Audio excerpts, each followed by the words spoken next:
ఆదోనిలోని షాహీ జామియా మస్జిద్ సుమారుగా 400 సంవత్సరాల పైబడిన చరిత్ర కలిగినటువంటి మసీదు. దీనికి చాలా ప్రాముఖ్యత ఉంది.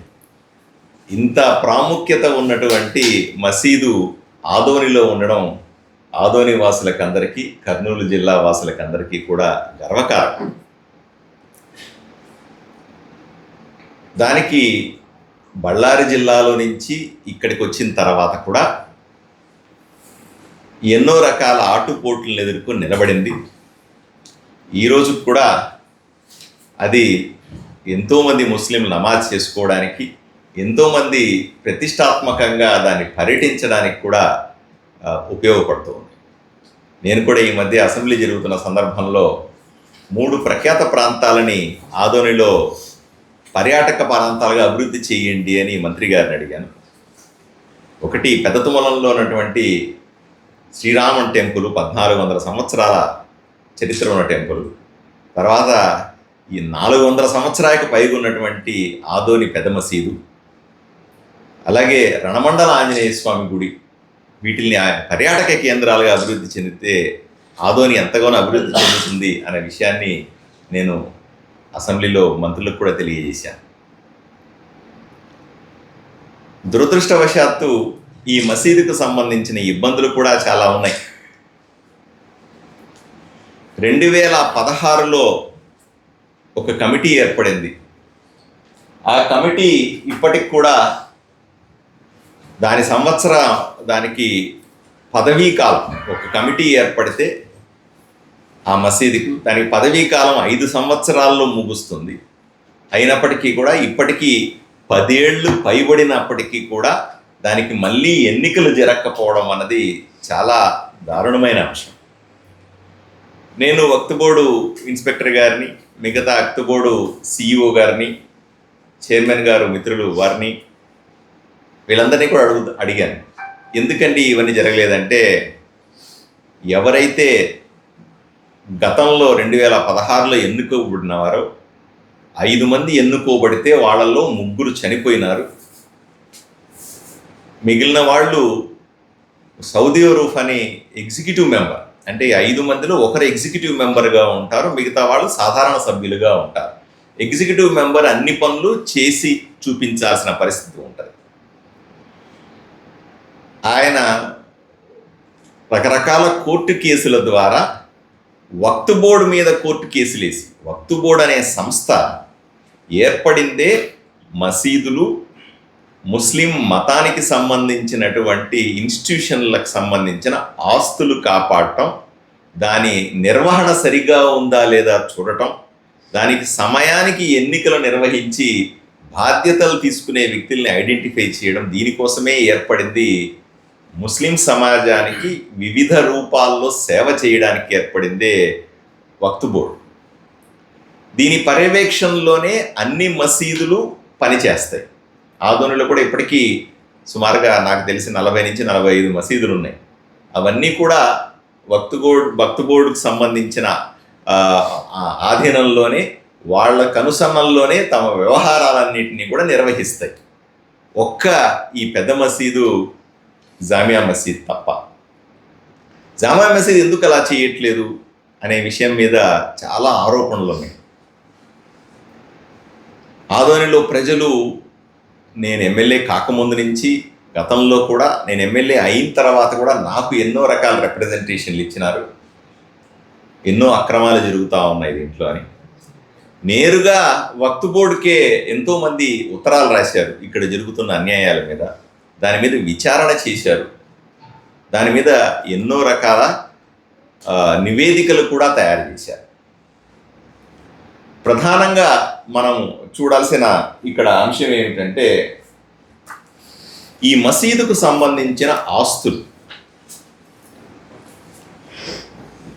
మీరు ఆశ్చర్యపోతారు, ఆదోన్లో ఉన్నటువంటి షాహీ జామియా మసీదుకి 500 నుంచి 700 కోట్ల రూపాయల స్థిర చరాస్తులు ఉన్నాయని అంచనా వేస్తా ఉన్నాను. నేను ఆయనతో అడుగుతా ఉన్నాను, మిగతా వక్తు బోర్డుతో కూడా అడిగాను, ఏమండి ఇది ఎప్పుడో డిక్లేర్ చేశారు కదా, అప్పటికి ప్రకారంగా ఇంత ఉంటే ఇప్పటికి ఎంత విలువ ఉంటుంది అంటే, ఏమో తెలియదండి ఎవరికి అని చెప్తా ఉన్నాను.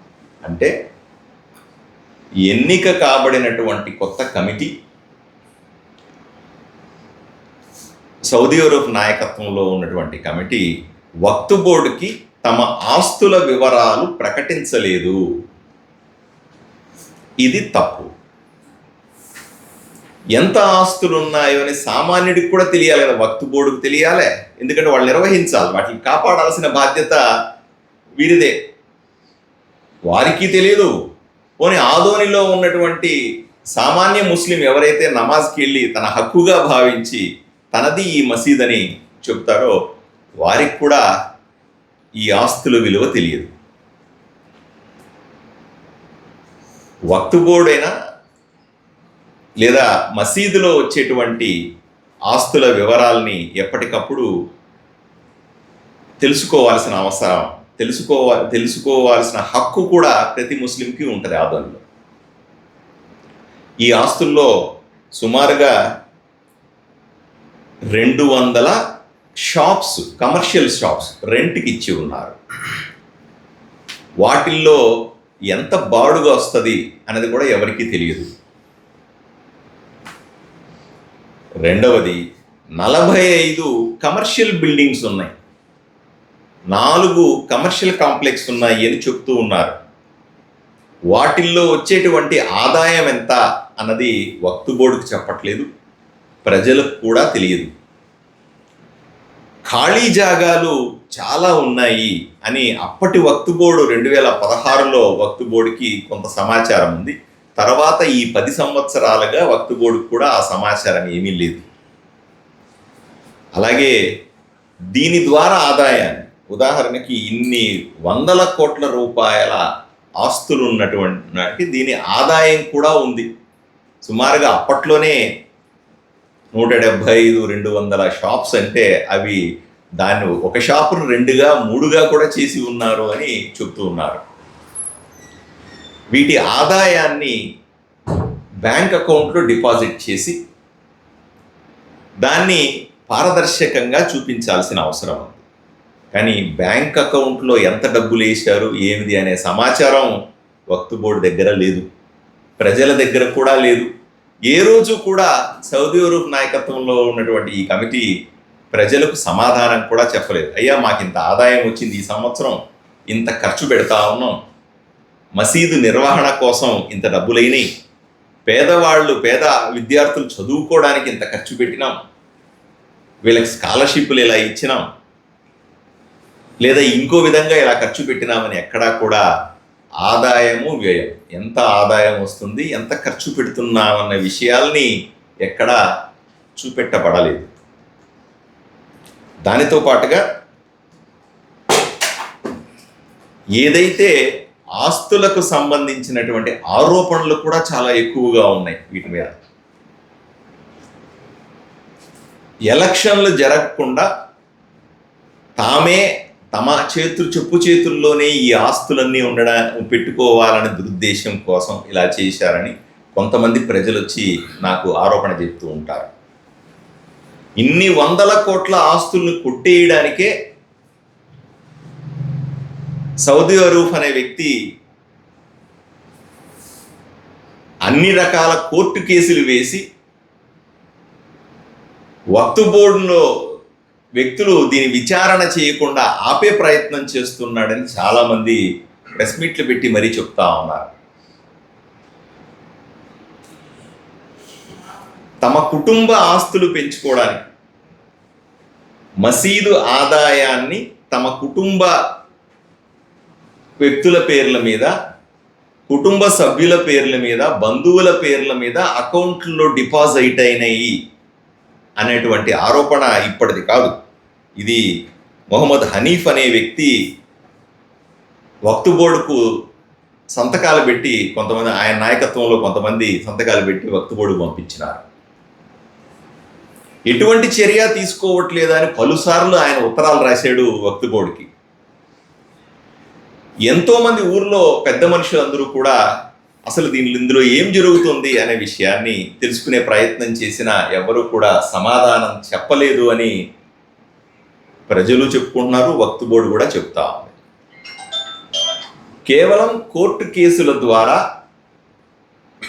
పూర్తి మసీదుకు సంబంధించిన ఆస్తిపాస్తులను చేజిక్కించుకొని దాని ఆదాయాన్ని సొంత కుటుంబ సభ్యుల కోసం మాత్రమే డిపాజిట్లు చేసుకుంటూ ఎవరైనా ప్రశ్నిస్తే వాళ్ళ మీద దాడులు చేయడం, ప్రశ్నించి వాళ్ళని ఏదో రకంగా అణిచేయడం అనే ప్రక్రియ చేస్తా ఉన్నాడని ఊరంతా కూడా చెప్పుకుంటూ ఉంటారు. దీని మీద కూడా విచారణ జరగాల్సిన అవసరం ఉంది.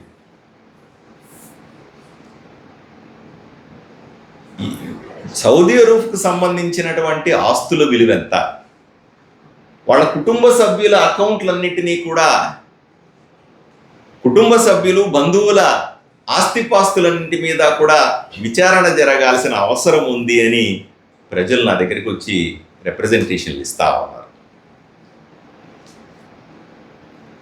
మసీదు ఆస్తిని సొంత ఆస్తిలాగా వాడుకుంటున్నాడు.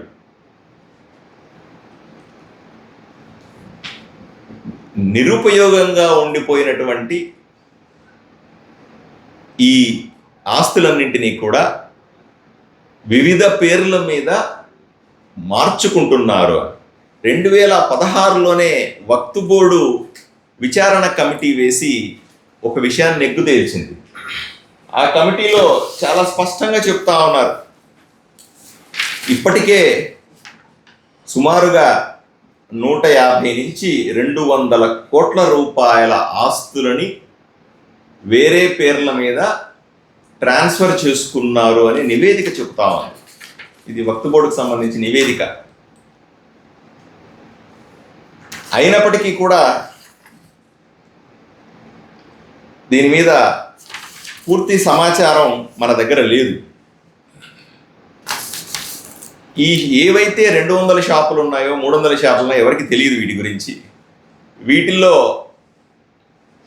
100 రూపాయల రెంట్ వస్తూ ఉంటే 100 రూపాయలు చూపించకుండా కేవలం 10 రూపాయలు మాత్రమే చూపించి 90 రూపాయలని నల్లధనంగా మార్చి సొంత అవసరాలకి సొంత కుటుంబానికి మార్చుకుంటున్నాడు అనే ఆరోపణ పెద్ద ఎత్తున నాకు నిన్న మొన్న వరుసగా రోజు పొద్దున్న లేస్తే నాకు ఒక 100 ఫోన్లు వస్తాయి. దీని మీద విచారణ చేయించండి, దీన్ని గట్టిగా ఆలోచన చేయండి అని ఫోన్లు వస్తాయి. 100 మెసేజ్లు వస్తూ ఉన్నాయి. ఎంతోమంది బహిరంగ నేరుగా వచ్చి నా దగ్గర మాట్లాడుతూ ఉన్నారు, సార్ ఇప్పుడు అలా జరిగింది, అప్పుడు అలా జరిగింది, ఇది చాలా అన్యాయం అనే విషయాన్ని ఎంతోమంది ముస్లిం సోదరులు వచ్చి నన్ను విన్నవించుకుంటా ఉన్నారు. వీటన్నింటినీ కూడా సమాధానం చెప్పాల్సిన అవసరం ప్రభుత్వానికి కూడా ఉంది. ఈ విధంగా ఆదోనిలో ఉన్నటువంటి మసీదు అత్యంత ప్రతిష్టాత్మకమైనటువంటి మసీదులో ఇన్ని అక్రమాలు జరిగితే దాన్ని పట్టించుకోవాల్సిందిగా వక్ఫ్ బోర్డు అని, అలాగే మా సహచర శాసనసభ్యులు ఉన్నారు, గుంటూరు ఈస్ట్ శాసనసభ్యుడు, అలాగే మదనపల్లి శాసనసభ్యులు నజీర్ అహ్మద్ గారు కానీ, షాజవాన్ కానీ, అలాగే వక్ఫ్ బోర్డు సిఇఓ గారు, వక్ఫ్ బోర్డు చైర్మన్ గారు, అలాగే పెద్దలు మంత్రి గారు ఉన్నారు, మైనారిటీ శాఖ మంత్రి గారు ఉన్నారు, అలాగే మిగతా మత పెద్దలందరూ కూడా ఈ విషయాన్ని, జరుగుతున్న విషయాల్ని ఎప్పటికప్పుడు వాళ్ళకి అప్డేట్ చేశాం. వారు కూడా వీటి మీద పూర్తి స్థాయి విచారణ కోసం సిద్ధమవుతా ఉన్నారు. ఒకటే నేను ఆదోనిలోని ముస్లిం మైనారిటీ సోదరులందరికీ కూడా హామీ ఇస్తా ఉన్నా, జామియా మసీదుని పరిరక్షించుకునే ప్రయత్నం చేస్తాం, అభివృద్ధి చేసి చూపిస్తామని హామీ ఇస్తాం. నాకు తెలిసి ఆంధ్రప్రదేశ్లో ఇంత విలువైన ఆస్తులున్న మసీదులు ఒకటో రెండో ఉంటాయేమో నాకు తెలుసు, సబ్జెక్టు కరెక్షన్. నేను విన్నాను విశాఖపట్నంలో ఒకటి ఉందని, తప్ప ఇంత పెద్ద చరిత్ర కలిగి ఇన్ని ఆస్తులున్న ఇంత విలువైన భూములు డిపాజిట్లో ఉన్నటువంటి పెద్ద మసీదు ఆంధ్రప్రదేశ్లో లేదు. ఇదే సమయంలో దీనికి వస్తున్నటువంటి డొనేషన్లు, దేశ విదేశాల నుంచి డొనేషన్లు ఏమైనా వస్తున్నాయా? దాని మీద ఎక్కడా కూడా ఇన్ఫర్మేషన్ లేదు. ఆ డబ్బులన్నీ ఎక్కడికైనా పోతున్నాయా? అవన్నీ కూడా ప్రాపర్గా డాక్యుమెంట్ చేయబడలేదు. దీనికి సంబంధించిన రికార్డ్స్ అన్నీ కూడా ఆఫీస్లో ఉండాలా, మసీదు ఆఫీస్లో ఉండాలా. కానీ అక్కడ ఏమి రికార్డులు ఉన్నట్టుగా మనకెవరికి తెలియదు. ప్రజలు వచ్చి చెప్తున్నారు, మేము అడుగుతున్నామండి, మమ్మల్ని బెదిరిస్తున్నారు అని చెప్తా ఉన్నారు. వీటన్నిటి మీద కూడా సమగ్ర విచారణ జరగాల్సిన అవసరం ఉంది. నేను కూడా ఆదోనిలో ముస్లిం పెద్దలందరినీ కూడా వ్యక్తిగతంగా కలుస్తాను. వారికి ఈ కోర్టు కేసుల గురించి, ఏ విధంగా నిధుల దుర్వినియోగం జరుగుతుంది, ఆస్తులు ఏ విధంగా ఇంకోరు కొట్టేస్తా ఉన్నారు, ఏ విధంగా అవినీతి అక్రమాలు జరుగుతున్నాయన్న విషయాల్ని నేను ప్రజలకు వివరించే ప్రయత్నం కూడా చేస్తాను. ఊర్లో పెద్ద మనుషుల ఆలోచన విధానం తీసుకుని వక్ఫ్ బోర్డు సిఇఓ గారు, చైర్మన్ గారు, వారికి అర్థమయ్యేలాగా నేను ఎక్స్ప్లెయిన్ చేస్తాను. దాంతోపాటుగా నా సహచర ముస్లిం మైనారిటీలకు సంబంధించిన శాసనసభ్యుల్ని కాన్ఫిడెన్స్లోకి తీసుకొని రాబోయే రోజుల్లో ఈ మసీదుని ఎలా అభివృద్ధి చేయాలా, దీన్ని అతిపెద్ద పర్యాటక ప్రాంతంగా ఎలా చేయాలా అన్న విషయాన్ని కూడా నేను చర్చిస్తాను. సార్, ఇంకోటి, సౌదీలో మీ పైన అవినీతి ఆరోపణల నేపథ్యంలో మీరు తీసుకునే చర్యలు ఇదే సార్? దానికి దీనికి సంబంధం లేదు. అయినట్టు అదే 100 కోట్ల ఆస్తులు ఒక బోర్డు వాళ్ళు ఇంతకు ముందు ఎందుకు మాట్లాడలేదు? ఇప్పుడు కేవలం ఇప్పుడు పార్థసారథి మాట్లాడితే అవినీతి ఆరోపణలు సౌదీ అని అట్లా ఇప్పుడు వ్యక్తిగత మసీదుకు సంబంధించిన ఆస్తుల వివరాలు, మసీదుకు సంబంధించిన ఆదాయం వివరాలు, మసీదుకు సంబంధించిన అక్రమాలు ఏవైనా ఉంటే, నాకు తెలియదు, ఇంకా విచారణ చేయాల్సి ఉంది, ఉంటే అవి ఇవన్నీ కూడా ప్రజలకు తెలియాలని కోరుకుంటాను. నేను ఎన్ని రోజులు దీని గురించి పెద్దగా ఎన్నో కంప్లైంట్లు వస్తున్నప్పటికీ కూడా ఇది ఈ స్థాయిలో ఉంటుందని ఊహించాలి. నేను నిజంగానే మీకు ఎవరికైనా తెలుసా, పోనీ ఈ ఊరిలో ఉన్న మసీదుకి 500-700 కోట్ల రూపాయల ఆస్తులు ఉన్నాయని పోనీ ఇంతకాలంగా ఉన్నటువంటి ఆదోనిలో ఉన్నటువంటి పెద్దలకైనా మీడియా మిత్రులకైనా తెలుసా? తెలియదు. నాకు కొత్త, ప్రజలకు కూడా కొత్త. కానీ ఎన్నో సంచలనాత్మకమైన విషయాలు బయటకు వస్తున్నప్పుడు ప్రజలకి చెప్పాలి. తెలిసే సార్, బయటకు రాకున్నట్లు అట్లా పెట్టారన్నమాట. మీరు వచ్చారు కాబట్టి ఇప్పుడు మీరు మాట్లాడినారు అనుకో, సార్ ఆరోపణలు చేశారంటారు అంతే. 2 years ఇప్పుడు ఎందుకు మేము ఆరోపణలు చేస్తాం ఈ సిచ్యువేషన్ లో ప్రజెంట్ అది కూడా వాళ్ళు ఎందుకనే పక్కన ఉండే ఇస్తున్నారు సార్ వాయిస్. రౌఫ్ మీద ఆరోపించినందుకు 10 లక్షలు ఇచ్చినారు. ఆయన ఆరోపణల్ని ఆయన నిరూపించుకోవాలి. నేను ప్రభుత్వం వైపు నుంచి, వక్ఫ్ బోర్డు వైపు నుంచి విచారణ చేయిస్తా. విచారణని ఎప్పటికప్పుడు ప్రజల ముందుకు ఉంచే ప్రయత్నం చేస్తాం. ఆయన పని ఆయన చేస్తాడు, నా పని నేను చేస్తాను. బోర్డుకు సంబంధించిన ఇష్యూస్ ఈ రోజు మొదలైంది కాదు, ఈ 2-3 రోజుల నుంచి మొదలైంది కాదు. ప్రశ్న ఒకసారి వేసి వినే చెప్పే ఓపిక ఉండాలి. ఓపిక లేకపోతే ప్రశ్న వీకుడు. ఒక ప్రశ్న వేసి నువ్వు ఆన్సర్ కోసం వేచి చూడాలి. వక్ఫ్ బోర్డుకు సంబంధించిన అంశమైన, మసీదుకు సంబంధించినటువంటి అంశమైన, దాంట్లో జరుగుతున్న అక్రమాలైనా ఈ రోజుటివి కాదు, ఈ 2-3 రోజుల్లో వచ్చినవి కాదు కదా. ఇవి 2016 నుంచి జరుగుతున్నటువంటి ఇష్యూస్. 2016లో సౌదీ వరూఫ్ అక్కడ ఎగ్జిక్యూటివ్ మెంబర్గా వచ్చిన తర్వాత అతను చేస్తున్నటువంటి పనుల మీద వచ్చిన ఆరోపణలు. ఈరోజు నేను విచారణ చేస్తాను, తప్పేముంది? అతను తప్పు చేస్తున్నాడంటే విచారణ చేయిస్తే తప్పేముంది? మీరు చేసిన శాసనం బోర్డు వాళ్ళు ఎందుకు ఇప్పుడు అడుగుతారు కదా. అంటే ఇప్పుడు పాఠశాల ఎందుకు అడుగుతున్నాడంటే కేవలం ఆరోపణలు 10 లక్షలని డబ్బులు అడిగి ఈ మీద ఈ పైన వస్తా ఉంది. అదే సార్ మీరు ఎటు అనుకున్న